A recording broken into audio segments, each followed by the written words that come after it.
The scholars who went originally in 1978 and had 5 days with the Turin Shroud, they said, give me 20 minutes and we'll prove it's a hoax. All we'll need is 20 minutes. They were giggling and cackling in the hotel lobby because they thought they had gotten a free trip to Italy to prove this thing's a total hoax.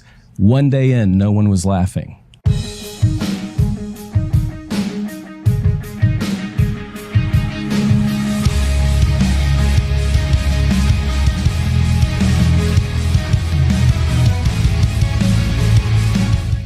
Hey y'all, welcome to Certainty for Uncertain Times. My name is Lauren, and the entire goal behind this channel is to help you navigate through the chaos, the clown world, and the dumpster fire that we all find ourselves living in these days. And we do that through the lens of the Bible, but we also really enjoy looking at Bible prophecy on this channel and paying attention to what is going on in the world, because we truly believe around here that the end times are happening around you, even if you don't even believe it. Now, if you're somebody who is looking to dive a whole lot deeper into the Bible's prophetic puzzle pieces, and maybe you're just kind of wondering what in the world is going on, you sense that something is different, things have changed, things are not going back to the way that they were, this might be the channel for you. And I would love to see you subscribe, hit that notification bell so that you don't miss out on future videos. And to all the C4UT YouTube family, thank y'all so much for hyping these videos, liking them, commenting, and sharing. You guys are awesome, and I appreciate all of you so much. Every bit of that does a big thing for the algorithm here on YouTube. Well, in today's video, I'm bringing you guys another one of those fun videos that I've watched and I've thought, oh man, I gotta show them this.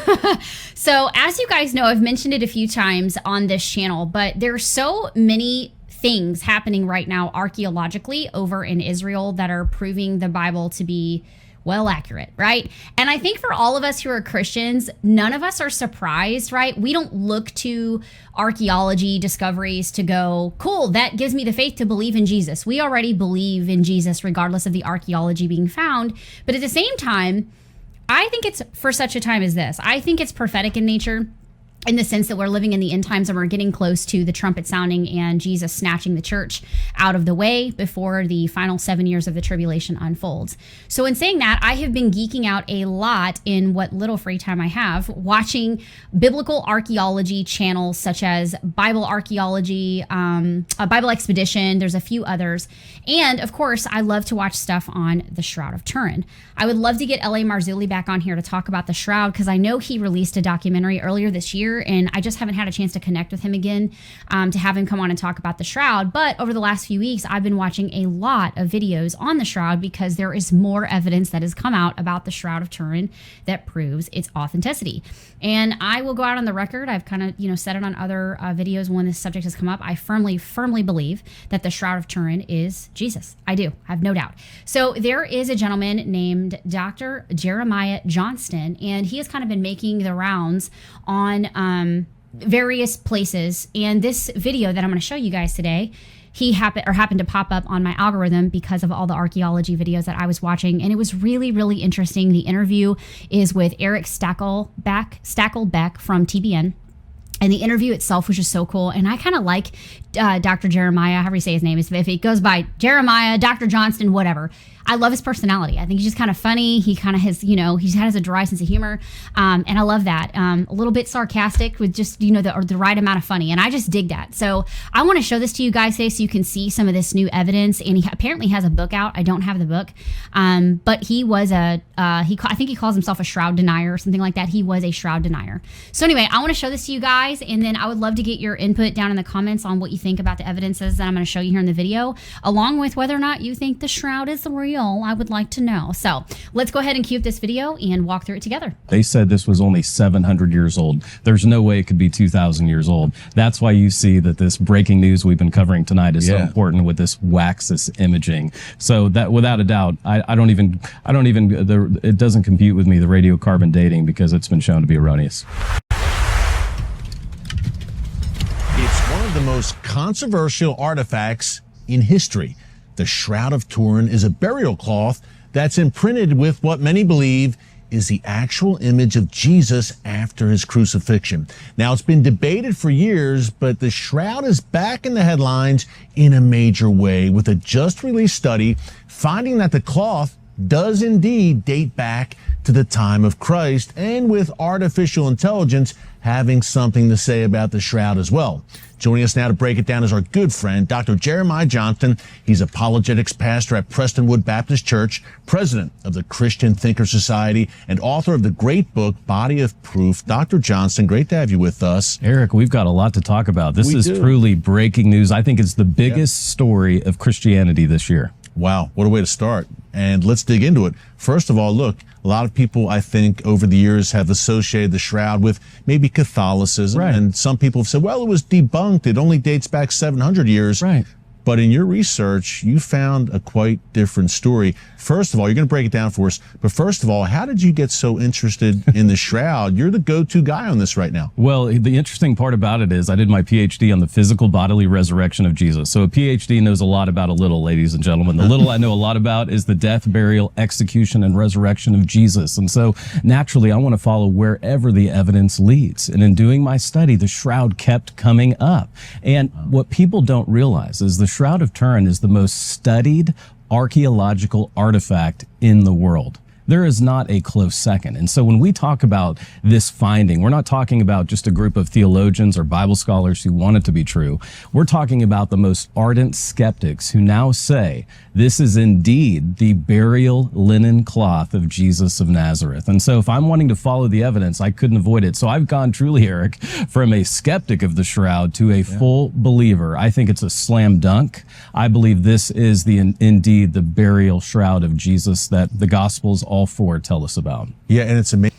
And I think this is what's really awesome. Again, it's been a few weeks since I watched this video, so it's almost like I'm watching it for the first time again. But one of the things that I think is so cool is that he said he got his PhD in the resurrection. So the dude knows a lot about, he is versed in the resurrection of Jesus, just the evidences, all the things. So to hear that the shroud kept coming up and he didn't want to believe in something like that and then had to just kind of own it and go start studying and see if it checked out, that to me is pretty amazing. It's not a great parallel, but it kind of sort of in a way reminds me of the parallel between, I'm sure y'all all know this story about Lee Strobel, right? The Case for Christ. If you've never seen the movie, by the way, it's a really great movie. His book is really good. But just that Lee was forced to confront the truth of Jesus through journalism. And that's what started him down the road that he had, and he sought out to prove it wrong and then ended up becoming a believer. And praise God for his wife who prayed him through all of that because she got saved before he did. So anyway, it kind of reminds me a little bit of that. Not quite the same, but a little bit of a parallel. So, okay, let's pick back up on the video.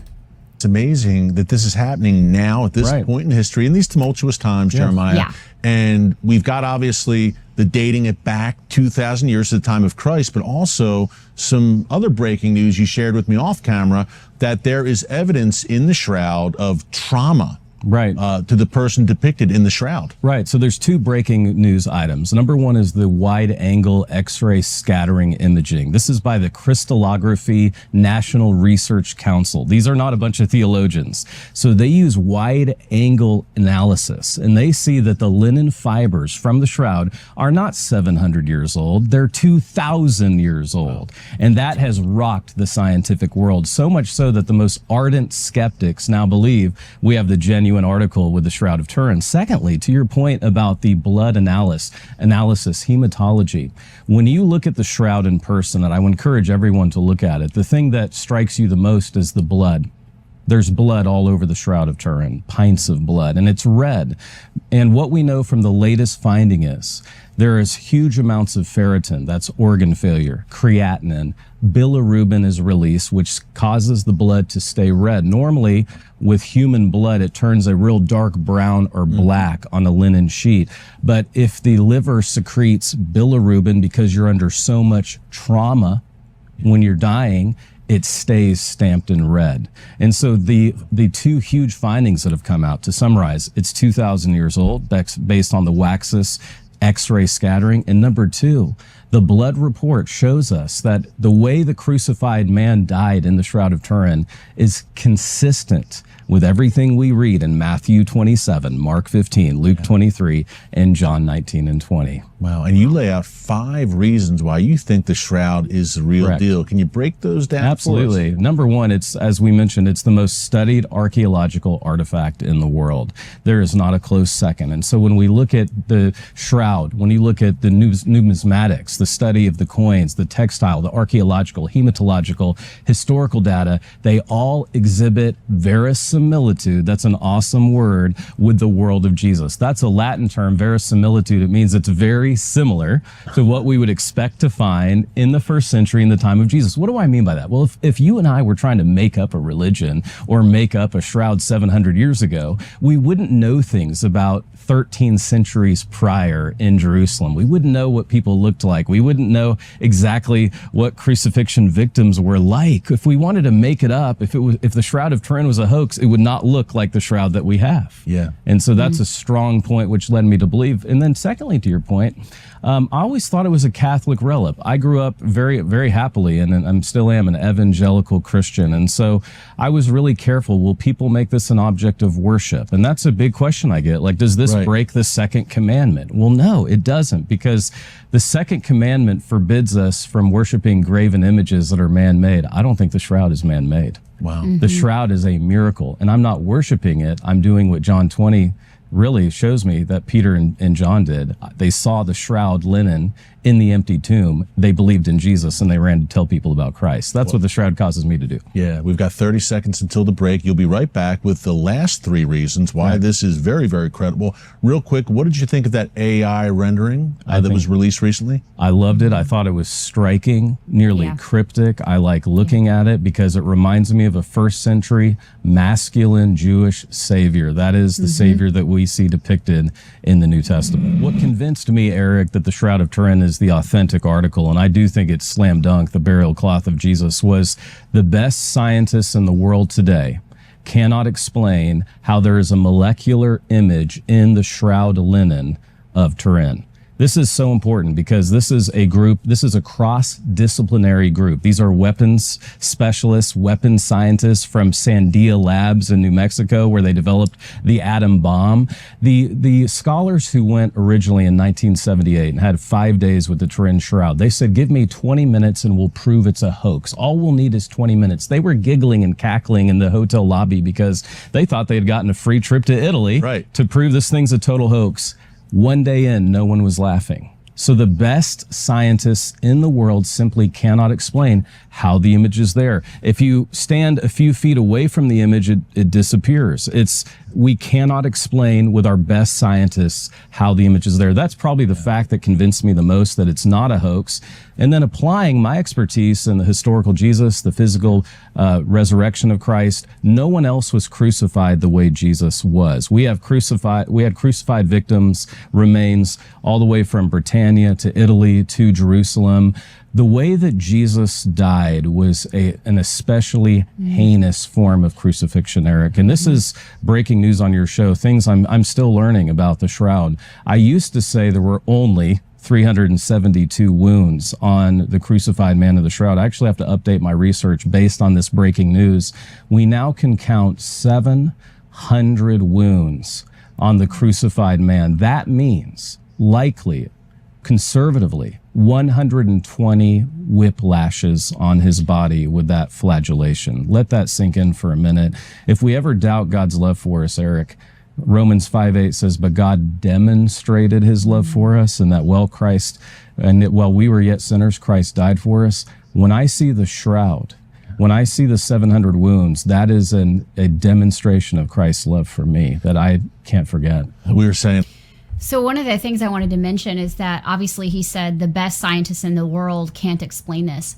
What do you think that is doing for them if they are not a current believer of who Jesus was, what his mission was, and that he came to die for them so that they could have eternal life? I bet you 5-1, it is causing such an upheaval internally for them trying to figure that part out, which again, I think for such a time as this, I think this is why all these archaeological pieces are coming to light. This is why the shroud is getting so much attention again. I mean, this interview was only a month ago. So the other thing that he mentioned, and I've watched several interviews with him, so I can't remember if it's on this interview. So if he says it here in a minute, sorry, he'll do a better job than what I am right now. But when he was talking about it can't be a hoax, he said if it was going to be a hoax, you would have to crucify a man. This is what people would have had to do, because everything lines up so much with the story and the narrative of Jesus, his crucifixion, and all of that in the Gospels. They would have had to crucify a man. They would have had to make sure that man had the blood type that this Jesus has. They would have had to make sure that there's some kind of flour that's only native to Israel that was found on this. And this is just a couple of things. They would have had to make sure that all of that was accurate. If this was, it was either from the 700s or only 700 years old. So this would have been back in like the Middle Ages.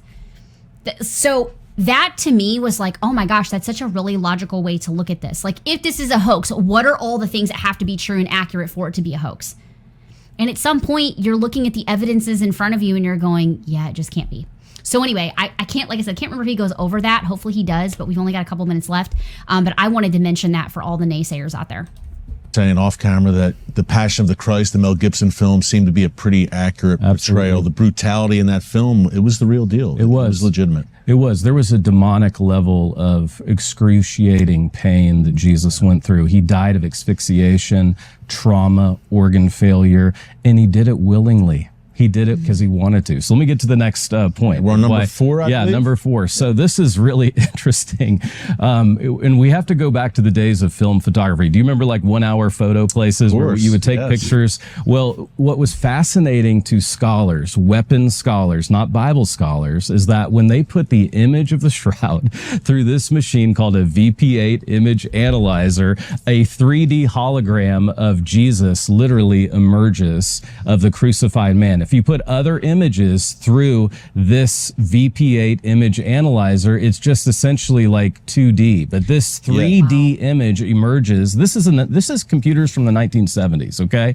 And that is what set off this emergence of research around the shroud. You can see that it has a 3D topographical quality to it. And folks, it's wild. I always thought this was just a flat image. I didn't know it had the 3D quality. That absolutely amazing, especially when you're researching it in the 1970s. And by the way, one of the scientists was a secular Jewish guy who became a Christian after investigating and researching the shroud. Right, and I want to give props to Barry Schwartz for giving us permission to use all of these photographs and all these digital assets.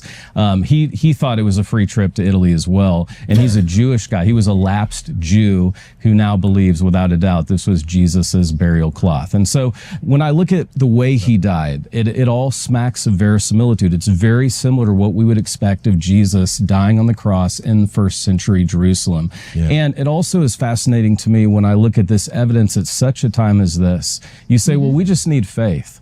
Eric, faith is always defined by its object. We don't have faith in faith. We don't just come up with a faith feeling. We believe based on evidence. And isn't it interesting in these prophetic times, with everything happening right now in Israel, Jerusalem, around the world, wars and rumors of wars, we see these new evidences emerging, but some still refuse to believe. I think about John chapter 11.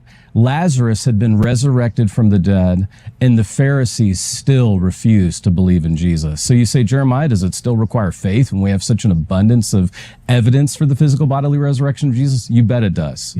And so the most dangerous place that someone can get is to stop seeking truth. And so why I so appreciate you, Eric, every night here on TBN, you help us seek truth. You're a truth addict, and that's why I love your program. I want to encourage us to continue to support it and share it with our friends. We want to know truth. We want to be the people of hope, and the Shroud of Turin gives me that hope. We forgot to mention the 5th reason why you believe the Shroud of Turin is very credible as a burial cloth of Christ. What is that last reason? The number one reason that people doubt the Shroud is what's called the 1988 radiocarbon data. That data has now been shown to be completely erroneous. That's the number one reason that people wrote it off in 1988. Wow. They said this was only 700 years old. There's no way it could be 2,000 years old. That's why you see that this breaking news we've been covering tonight is so important. important with this waxis imaging. So that, without a doubt, it doesn't compute with me, the radiocarbon dating, because it's been shown to be erroneous. Yeah. So pretty cool, huh? And the one thing that wasn't on this video that was on some of the other ones I watched, so I just pulled it up on my phone, is Dr. Jeremiah Johnston talks about this on some other podcasts that I've seen him on. I know that apparently he had one that went real viral, but the ones that I've seen have not been that one. At any rate, there's something about, basically it says this is what I have. The claim comes from work by Italian physicist, and I don't even know how to pronounce this guy's name. We're going to call him Paolo Di Lazzaro, and colleagues at ENEA who experimented with extremely short pulses of ultraviolet laser light on linen to see whether they could produce coloration with characteristics similar to the Shroud's body image. What's making the rounds recently is biblical scholar Jeremiah Johnston's discussion of that on, it looks like the Sean Ryan show. So he basically described the estimate this way: 34,000 billion watts delivered in roughly 1/40th of a billionth of a second. In other words, about 34 trillion watts of ultraviolet power in an extraordinarily brief pulse. So that is the thing that is kind of like crazy, because if what I'm remembering is right, that's somehow, that is equivocating to the image that is on there because of that flash of light. So this is kind of what this said too, is that the physicist and his team experimented with ultraviolet laser pulses and were able to reproduce some of the extremely superficial coloration found on the Shroud, but only in a tiny area. When extrapolated to the entire image, the estimated power required would be around 34 trillion watts delivered in roughly 1/40th of a billionth of a second, something we don't currently have the technology to reproduce. That's insane. So anyway, I wanted to share this with you guys today because I just thought this was such a cool interview that I got to see that was, like I said, sent to me through the good old algorithm of YouTube. I've watched several on the Shroud, and the more that I see stuff on it, the more that I'm just convinced that we are actually getting to see Jesus on that. And I think it's really cool. Again, for such a time as this, I don't think it's any coincidence that all these things are happening right now in the end times while time is getting short and the trumpet sound for the church is getting closer. So let me know what you thought down in the comments, and I look forward to seeing you guys in the next video. Until then, you know what to do. Keep your eyes on the sky and keep your ear a listening for that shofar. I'll see you on the next one. Maranatha.